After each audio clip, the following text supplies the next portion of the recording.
Hello students, आज class 12th में हम पढ़ाने जा रहे हैं भ्रूणपोष का विकास, बीज एवं फल का निर्माण, development of endosperm, formation of seeds and fruits. बच्चों, इसके पहले आपने पढ़ा था द्विनिषेचन, डबल फर्टिलाइजेशन में आपने पढ़ा था कि निषेचन के बाद भ्रूणपोष का विकास होता है या डेवलपमेंट होता है, निर्माण होता है। तो भ्रूणपोष क्या है? एक त्रिगुणित संरचना होती है जो बीज के अंदर होती है, बीजांड के अंदर पाई जाती है।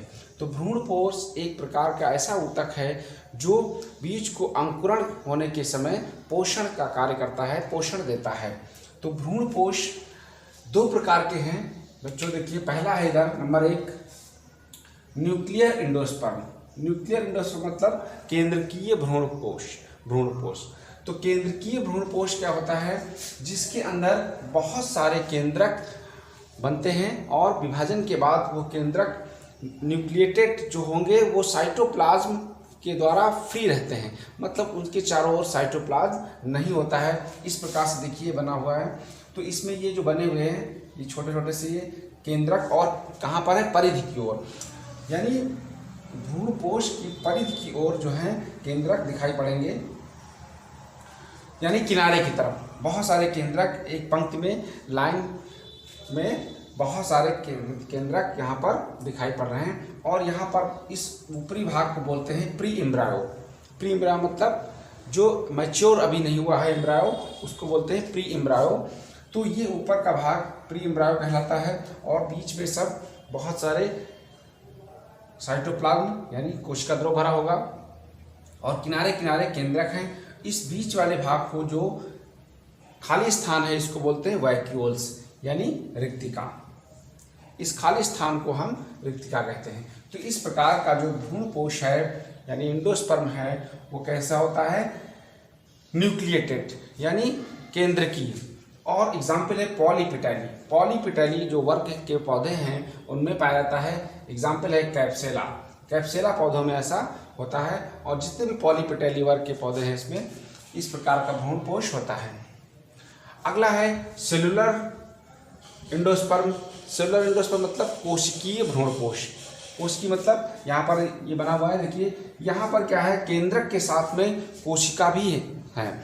तो यहाँ पर जो केंद्रक है ये छोटे छोटे केंद्रक हैं और केंद्रक के चारों ओर कोशिका भित्ति है।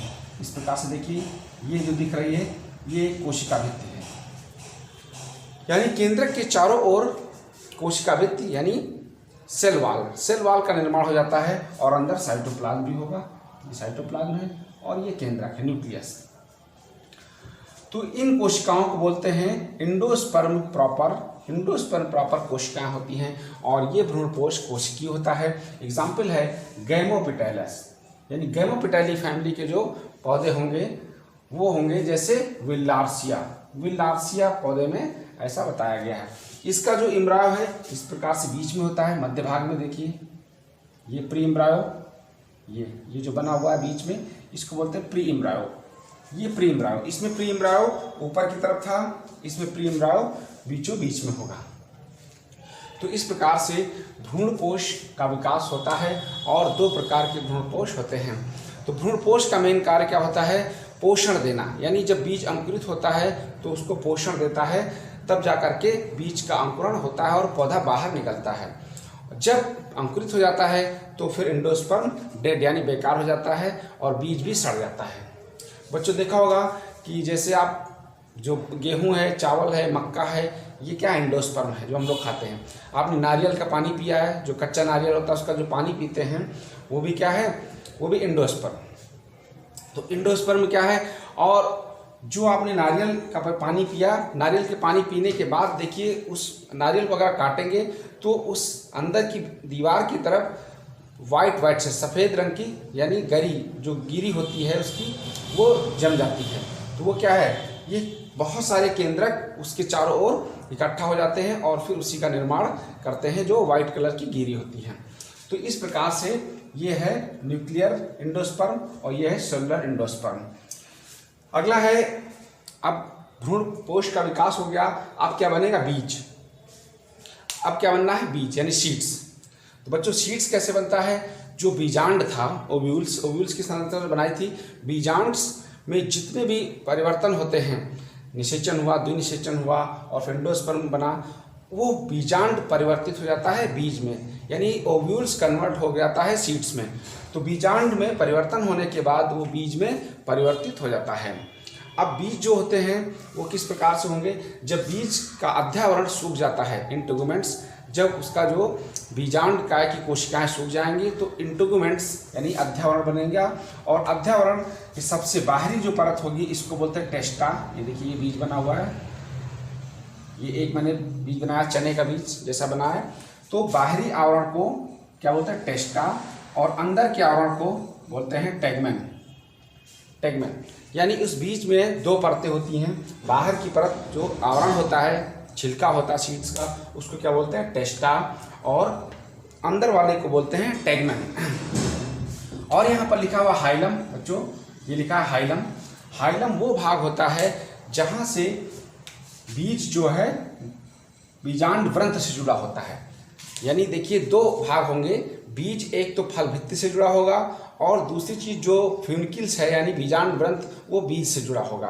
तो ये जो पॉइंट है, इस पॉइंट को क्या बोलते हैं, हाइलम। इस पॉइंट को हाइलम। अब यही पॉइंट जुड़ा होता है फल भित्ति से। सपोज करिए ये फली है,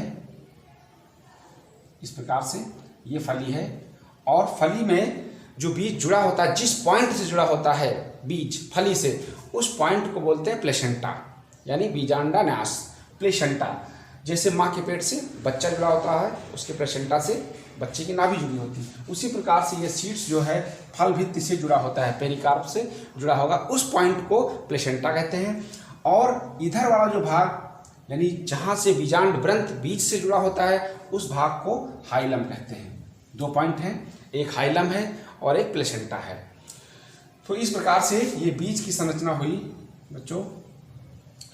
तो बीज इस प्रकार से बनता है और इसके ये दो पार्ट्स हैं, टेस्टा और टेगमेन। बीज के अंदर ही भ्रूणपोष होता है। भ्रूणपोष यहाँ पर होगा, इस प्रकार से यहाँ पे, यहीं से अंकुरण निकलता है बीज का अंकुरण यहाँ से होता है और फिर नया पौधा बन जाता है इस प्रकार से।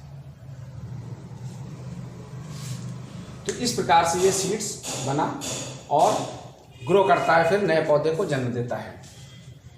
अब बच्चों क्या है, नीचे देखिए फ्रूट्स हमने बना रखा है। यहाँ पर एक फ्रूट्स, एप्पल का फ्रूट्स। फल का निर्माण कैसे होता है, अब जो जायांग था, जायांग का नीचे वाला भाग यानी जो गाइनोसियम का नीचे वाला भाग, जो फूला हुआ भाग था, उसको क्या बोलते थे, ओरी, अंडाशय।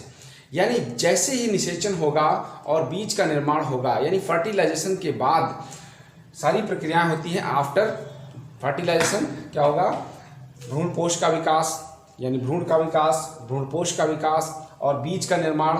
वैसे ही क्या होता है, धीरे धीरे जो अंडाशय है यानी गाइनोसियम का निचला भाग, फूला हुआ भाग, अंडाशय क्या होता है, वो धीरे धीरे फूलने लगता है और उसमें भोज्य पदार्थ आकर के इकट्ठा हो जाते हैं, जो पौधों में प्रकाश संश्लेषण के द्वारा भोजन बनता है, ग्लूकोज के रूप में, मंड के रूप में इकट्ठा होता है और वो आकर के उस भाग में यानी अंडाशय के भाग में इकट्ठा होता जाता है। ग्लूकोज होता है, ग्लूकोज मीठा होता है। तो अब क्या है, उस अंडाशय वाले भाग में आकर भोजन इकट्ठा हो गया, तो वो भाग क्या होता है, फूल कर मांसल और गूदेदार हो जाएगा। तो क्या हुआ, जब मांसल गूदेदार हो जाएगा तो हम उसको क्या बोलेंगे, फल। अब फल का निर्माण कैसे होता है मैं बता रहा हूँ कि इस प्रकार से फल बनता है। जब उसमें भोजन इकट्ठा हो जाएगा और मांसल और गूदेदार हो जाएगा तो उसको हम फल बोलेंगे। और डिफिनेशन क्या होगी बच्चों, परिपक्व अंडाशय को फल कहते हैं, जो मैच्योर ओरी है इसी को हम फल कहते हैं। तो फल की परिभाषा में आपको ये लिखना है कि परिपक्व अंडाशय को फल लिखना है, यानी कहते हैं। तो आपको ये नहीं लिखना है कि फल मीठा होता है, खट्टा होता है, लाल होता है, ये सब उसके कैरेक्टर्स हो जाएंगे, गुण हो जाएंगे। लेकिन जो डिफिनेशन होगी वो क्या होगी, परिपक्व अंडाशय को हम फल कहते हैं। अब फल क्या है, निषेचन के बाद फल बनता है तो उसमें बीज होगा। बच्चों ध्यान दीजिएगा, अगर निषेचन के बाद फल बन रहा है तो बीज होगा। अगर कुछ फल ऐसे होते हैं जो बिना निषेचन के बनते हैं, जैसे अंगूर और केला, देखिए इनमें क्या होता है, बीज नहीं होते हैं। अंगूर और केला आपने खाया होगा, इनमें बीज नहीं पाए जाते हैं। तो जब बिना निषेचन के फल का निर्माण हो जाए, सिर्फ अंडाशय से ही फल का निर्माण हो जाए और उसमें अंड कोशिका ही होती है, यानी एक सेल्स ही होगी, निषेचन नहीं होगा। तो देखा हुआ केले में या अंगूर में छोटे छोटे से काले काले बीज होते हैं, केले में दिखाई पड़ेंगे छोटे छोटे से काले काले, वो क्या है, एग सेल्स, अंड कोशिका। बीज नहीं है, उसमें बीज का निर्माण नहीं होता है, लेकिन वो छोटे छोटे से जो काले काले दिखाई पड़ते हैं वो क्या है, वो अंड कोशिका, एग सेल्स हैं। तो वही अंडाशय परिपक्व होकर के मांसल और गूदेदार हो जाता है और वही फल का निर्माण कर लेती है। तो अंडाशय से बन गया बिना निषेचन के, तो इसको बोलते हैं पार्थिनोकार्पी। एक शब्द है पार्थिनोकार्पी, अनिषेक फलन। अनिषेक फलन की डेफिनेशन क्या होगी, यानी पार्थिनोकार्पी की, जब बिना निषेचन के फल का निर्माण होता है तो इसको हम पार्थिनोकार्पी कहते हैं। एक होता है पार्थिनोजेनेसिस, जब बिना निषेचन के भ्रूण का निर्माण होता है तो वो पार्थिनोजेनेसिस है। पार्थिनोकार्पी हम आपको यहाँ बताने जा रहे हैं कि फल का निर्माण जब बिना निषेचन के होता है तो उसको हम पार्थिनोकार्पी कहते हैं। अब देखिए फल किस प्रकार से बना, मैंने बताया आपको। अब फल में बाहर की जो भित्ति है, फल भित्ति, जैसे यहाँ पर मैंने बनाया था मटर की फली को खोलिए तो उसको क्या बोलते हैं, फल भित्ति। तो बाहर का जो आवरण है, जो जिसके अंदर फल स्टोर है यानी कवर्ड है, उसको बोलते हैं फल भित्ति यानी पेरिकार्प। वो क्या है, पेरिकार्प, ये यहाँ पर लिखा है, वो है पेरिकार्प। पेरिकार्प। अब कुछ फलों में पेरिकार्प 3 भागों में बटा होता है, इपिकार्प, मीजोकार्प और इंडोकार्प। बाह्य फल भित्ति, मध्य फल भित्ति और अंतः फल भित्ति। बाह्य फल भित्ति को इपिकार्प, मध्य वाली को मीजोकार्प और अंतः वाली को इंडोकार्प कहते हैं। बच्चों देखिए एक एप्पल बना हुआ है, एप्पल के बाहर जो छिलका होता है वो क्या है, इपिकार्प, बाह्य फल भित्ति। जो गूदा होता है वो मीजोकार्प, और जो अंदर सीड्स होता है, जहाँ पर सेब के अंदर सीड्स होते हैं, बीज, और बीज के ऊपर एक कड़ा कड़ा सा भाग होता है जिसको हम लोग खाते नहीं है, चाकू से काट के निकाल देते हैं, वो क्या है, इंडोकार्प यानी अंतः फल भित्ति। जैसे आम देखिए, सपोज करिए आम को समझ लीजिए, आम का छिलका इपिकार्प यानी बाह्य फल भित्ति, गूदा मीजोकार्प, और अंदर की जो गुठली होती है, गुठली क्या है, वो इंडोकार्प है। गुठली के अंदर भी सीड्स होता है, सीड्स कहाँ, और गुठली के अंदर। तो 3 फल भित्तियाँ होती हैं, फल भित्ति के 3 भाग हैं, इपिकार्प, मीजोकार्प और इंडोकार्प। तो इस प्रकार से मैंने बताया कि ये फल क्या होता है, कैसे बनता है, फल की डेफिनेशन, और फल जो फल भित्ति है उसके 3 जो है भाग होते हैं। अब बच्चों फल क्या है, फल 2 प्रकार के होते हैं, एक सत्य फल और असत्य फल, यानी true fruits and false fruits.